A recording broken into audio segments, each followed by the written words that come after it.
Meus amigos, estamos aqui mais uma vez reunidos, para a gente falar um pouquinho sobre rock and roll. E dessa vez eu peguei para a gente conversar aqui sobre um dos meus discos preferidos, VU, The Velvet Underground, disco de 1969 da banda nova-iorquina. Esse disco aqui, por muitos, ele é tido como uma coletânea, como um disco de sobras, mas enfim.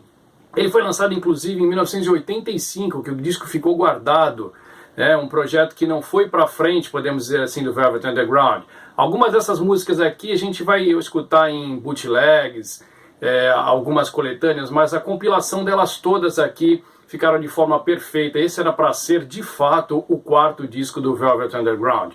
Mas por algum motivo eles acharam legal dispensar o disco, deixar guardado, e ele foi descoberto em 1985 nos arquivos da Polygram. É um disco excepcional. É um dos meus discos preferidos. Velvet Underground, banda nova-iorquina, começou suas gravações em 1967 e foi até 1970. A gente sempre sabe daqui, obviamente, a banda do Lou Reed. Foi Lou Reed quem formou o Velvet Underground junto com John Cale e o Steely Morrison, e recrutaram mais pra frente a Maureen Tucker como baterista, e na época do primeiro disco a Maureen Tucker já estava efetivada na banda, Mas esse disco aqui de 1969, ele ficou engavetado por algum motivo. A gente não sabe se a banda estava no estúdio fazendo demos, fazendo testes, e muita coisa daqui a gente sabe que o Lou Reed lançou depois nos seus discos solos, Então o disco começa aqui com uma versão maravilhosa, muito rock and roll aqui, da I Can't Stand It. Vale lembrar que nesse disco aqui o John Cale não fazia mais parte da banda. Já no terceiro disco ele não fazia mais parte da banda, Participou somente dos dois primeiros, o disco Velvet Underground and Equal e o disco White Light, White Heat. Depois ele foi substituído por Doug Yule, um excelente guitarrista também da cena alternativa de Nova York. Mas aqui, esse disco aqui, I Can't Stand It, o Lou Reed depois posteriormente gravou no disco Transformer também, mas é uma versão muito rock and roll. Aqui dá para mostrar que o Velvet, ele tinha essa vertente dele rock and roll que era muito forte. Tem duas músicas aqui que foram enxertadas ainda com a participação do John Cale de 1968. A magnífica Stephanie Says, lindíssima, a gente vê o trabalho de viola do John Cale aqui. Aliás, um dos poucos músicos que trabalhou muito bem a viola. A gente conhece mais por violino, mas o instrumento de fato era a viola que o John Cale usava. E no Brasil a gente tem o Jorge Maltner, que fez isso aí também de maneira espetacular. Eu acho assim, tem muita coisa similar aí do Maltner, do John Cale. Eu acho que vale a pena a gente prestar um pouquinho de atenção nisso daí. Mas aqui a gente tem Stephanie Says e mais pra frente Temptation Inside Your Heart, ambas com o John Cale também fazendo toda a diferença. Sabe que o John Cale trabalhava sempre no som minimalista, Mas ele ia na alma. Ele ia onde precisava mesmo, não deixava um espaço em branco. E um compositor de mão cheia, um parceiro aí pro Lou Reed, que encontrou na figura do John Cale certamente a sua complementação aí e o seu start para sua carreira musical, She's My Best Friend, uma música lindíssima. Lisa Says também. Lisa Says o Lou Reed gravou também discos solos dele. A gente tem aqui também In This Chest, mais pra frente, que o Lou Reed gravou também no seu disco solo. Enfim. Mas olha, detalhes aqui, The Ocean, uma música lindíssima, uma viagem essa música aqui, onde a banda, por incrível que pareça, nos créditos diz que o John Cale estava no órgão nessa música aqui. Pode ser realmente, porque eles, mesmo após a saída dele da banda, eles continuaram tendo contato, enfim, sempre foi um músico muito engajado nessa cena alternativa, Aliás, o Velvet Underground, para quem vem falar de música alternativa, tem que começar falando de Velvet Underground, não resta a menor dúvida. No livro Mate-me, por favor, a história do punk, ele coloca o Velvet Underground como como a primeira banda punk aí, A gente diz que o Stooges foi o pai do punk, enfim, o MC5, mas o Velvet Underground, sem dúvida, a atitude do Velvet Underground era uma atitude punk já em 1965, Vale a gente falar um pouquinho sobre a banda também, mas só para complementar aqui, vale aqui, olha, I'm Sticking With You, uma música raríssima aqui com a Maureen Tucker no vocal, a baterista da banda, A Maureen Tucker, ela tinha um estilo totalmente diferente de tocar bateria. Ela não usava banquinho, por exemplo, ela tocava em pé, Você vê o vídeo, a live em 1993, onde eles se reuniram para fazer um show, uma turnê europeia, na verdade. E ali você vê realmente a Maureen Tucker, ela tocava em pé. Ela era uma baterista independente, não tocava com banda, enfim, mas na ocasião, em 1966, ela foi pro Velvet Underground por influência do Cillian Morrison, que era amigo do irmão dela, né? E o Velvet estava para entrar no estúdio quando seu baterista original saiu da banda, e eles estavam procurando um baterista no caso, e um amigo do Cillian Morrison falou para ele, falou, pô, tem minha irmã que toca bateria e tal. Falou, pô, chama tua irmã e tal. E ela foi lá tocar bateria. E a Maureen Tucker, ela era baixinha, ela era esquisita, ela era totalmente fora daquele padrão de beleza anos 60, né? E tocava em pé, ela batia nos bumbos em pé, assim, era bem diferente, era esquisita. E sendo esquisita, caiu como uma luva no Velvet Underground, né? Tanto é que depois ela ficou até o último disco ela grava com a banda. Depois ela saiu e resolveu sua família, enfim, estava grávida na ocasião. Mas até o disco Loaded ela participou da banda, né? A gente sabe que tem material depois, posterior ao Loaded, mas o essencial mesmo do Velvet Underground vai até o Loaded. Fog Notion é uma música lindíssima. Eu tenho muito carinho por essa música, foi a primeira música que eu conheci do Velvet Underground. Eu conheci o Velvet Underground tardiamente, em 87. Eu lembro da Rádio 95 que tinha aqui em Santos, e tinha um programa especial 95, onde eles tocavam 1 hora somente com uma banda. Era muito legal isso pra gente descobrir som. Então eu ficava com a minha fitinha ali no gravador para gravar os sons que rolavam, e foi aí que eu conheci o Velvet Underground. Então quando começou a rolar Fog Notion, eu já me encantei pela música. Eu falei, mano, o que é isso? Que coisa diferente, que coisa legal. Andei procurando depois material do Velvet, mas ninguém tinha, era muito difícil o Velvet Underground, que nunca foi uma banda de vendagem, podemos dizer assim, né? Então até hoje é difícil arrumar material do Velvet. Mas esse disco aqui, olha, é lindíssimo, lançado em 1985 pela Polygram, né? Pelo selo Verve. É estranho que o selo Verve, ele é um selo que gravava discos de jazz. Mas ele, por algum motivo, talvez por influência de Andy Warhol, vou pesquisar um pouquinho disso, ele acabou lançando o Velvet Underground. Andy Warhol era um mentor, podemos dizer assim, cultural, guru da banda, né? A banda passou, em 1965, a fazer parte da instalação cultural lá no ateliê do Andy Warhol, onde se juntava um monte de gente, todo mundo que era de vanguarda em Nova York ia para esse lugar que se chamava Factory. E o Velvet Underground acabou sendo a banda que fazia o som lá nas noites da Factory. É muito legal, no filme The Doors, mostra uma cena onde os Doors vão até a Factory e o Velvet Underground está tocando ali, muito bacana e tal. Depois o Jim Morrison acaba se envolvendo com a Nicole, né?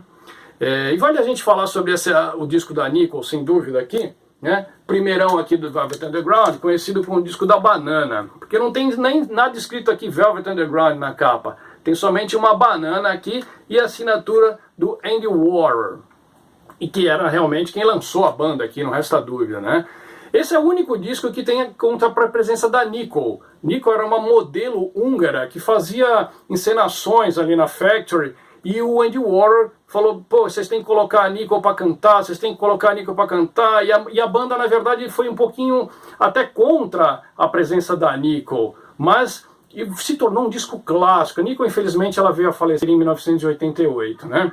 Mas aqui com a Nicole, a gente tem aqui Sunday Morning, né, com o vocal da Nicole, tem que citar sem dúvida, All Tomorrow's Party, I'll Be Your Mirror. Então, ou seja, ela foi essencial para a banda aqui, não resta a menor dúvida, né? Uma modelo lindíssima, até a fotinho dela aqui, a gente pode ver aqui. Do lado já tem ali a Maureen Tucker, que era bem diferente da Nicole aqui. Até tem um encarte aqui do disco, dá pra gente ver algumas fotinhos aqui bacanas aqui, ó. John Cale, né? Com a Nicole ali, e a Maureen Tucker aqui no cantinho, totalmente um padrão diferente aqui de beleza, né? Olha o Lou Reed aqui, molecão. E interessante que a banda tinha tudo 22, 23 anos e já fez um disco desse daqui excepcional, né? Um disco clássico do rock and roll que ficou aí pra eternidade. Esse disco foi gravado em 66, ficou engavetado e só foi lançado em 67. Totalmente contra, totalmente diferente o movimento Flower Power. É um disco que fala sobre drogas, é um disco que fala sobre sexo, é um disco que fala sobre todo tipo de sujeira, todo tipo de bandidagem que existia no underground de Nova York, né? Vale a pena, totalmente diferente de tudo. Enquanto o Flower Power usava tudo colorido, o Velvet Underground fazia uma encenação tudo com preto, cenas de filme preto e branco rolando no fundo, enfim, é diferente de tudo. O rock alternativo, o punk nasceu sem dúvida por influência desse disco aqui da Banana, né? Uma capa muito sugestiva, né? Uma banana que é um objeto fálico. Não teve uma aceitação, obviamente, no ano de lançamento do disco, mas hoje ele se tornou um clássico. Em 68 saiu White Light, White Heat, esse aqui é o segundo disco do Velvet Underground, ainda com John Cale, né? É um disco cheio de microfonias, é um disco mais barulhento do Velvet Underground.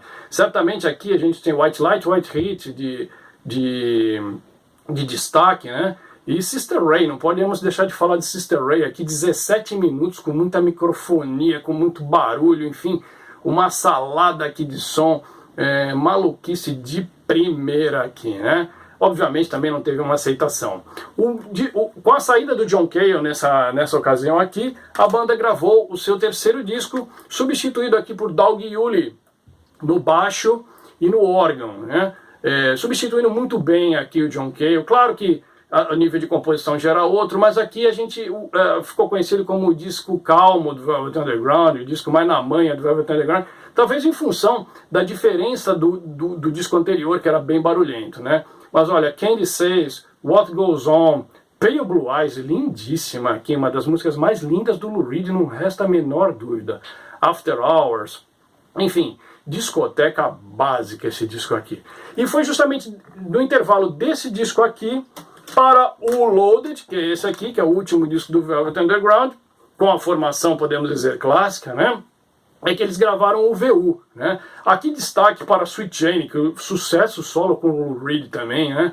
Rock and Roll, Lonesome Cowboy Bill, enfim, o disco é fantástico. Who Loves the Sun, uma baladinha meio Flower Power, diferente até do que o Velvet fazia aqui nessa fase aqui, já disco de 1970. Depois disso, Lou Reed saiu também da banda, que ainda continuou, né, com a liderança aí do Steely Morrison, mas gerou mais um disco que foi o Squeeze, mas não fez, podemos dizer que ninguém considera o Squeeze como uma discografia do Velvet Underground, né? Ainda dessa época aqui, já sem a Maureen Tucker, né, de 71, a gente tem esse ao vivo aqui, Live Max Kansas City. Max Kansas City era uma das casas mais alternativas, dali saiu todo mundo, lá saiu os estúdios, dali saiu o MC5, todo mundo que participou desse movimento alternativo de rock aí no início, certamente passou pelo Max Kansas City, tá? Mas fica aqui a minha dica, esse disco fantástico aqui, Velvet Underground, VU, gravação de 1969, né? Prensagem de 1985, da Polygram, o meu saiu com um selo até aqui, raridade, né? Tinha esse crime que no Brasil eles faziam, às vezes, de colocar algum selo, contém tal música, né? Mas esse aqui, selo raridade aqui, de fato é uma raridade. É um disco que não é difícil, mas também não é fácil de encontrar esse disco aqui, tá? Principalmente em bom estado, assim. Quem gostava de Velvet Underground, tinha muito maluco, gostava da banda, e nem sempre se atentava aí ao estado do disco. Mas esse aqui tá novo, praticamente intocável. Selo da Verve aqui, olha, lindíssimo, uma prensagem maravilhosa, tá bom? Fica aqui minha dica, um dos meus discos preferidos. Escuta isso aqui, é diferente de tudo o que você pode ter escutado no rock and roll. Vai mudar a sua cabeça. Se você gostar desse disco aqui, certamente procura mais coisas sobre o Velvet Underground. A carreira solo do Lou Reed também é muito prolífica e tão boa quanto, podemos dizer, eu vejo como uma continuação do Velvet Underground. Mas a genialidade aqui da banda toda reunida, principalmente nesse disco aqui, eu acho que capta o auge da banda, porque eles já passaram da fase maluquice aqui, já estão fazendo um som mais conciso, é muito bem gravado. O disco perdido do Velvet Underground, VU. Fica aqui a minha dica, vamos compartilhar aí com os amigos. Não deixe de procurar esse disco aqui nos aplicativos, porque certamente você vai se surpreender com o som do Velvet Underground. Eu comecei por esse disco aqui e me apaixonei pela banda, tá bom? Fica aqui minha dica, rock alternativo de primeiríssima. Olha, isso aqui influenciou David Bowie, influenciou muita gente boa que veio depois do Velvet Underground, tá bom? experimenta, depois coloca o seu like aí, coloca se você gostou, no Facebook também comenta ali o que você achou desse disco, o que você acha do Velvet Underground. Eu agradeço aí a visualização, né? Agradeço que vocês tenham gostado, tomara que esses discos aqui estejam aguçando a curiosidade dos amigos para procurar um rock diferente, discos que foram essenciais para a história do rock, tá bom? Um grande abraço, a gente se vê em breve com mais um clássico do rock and roll.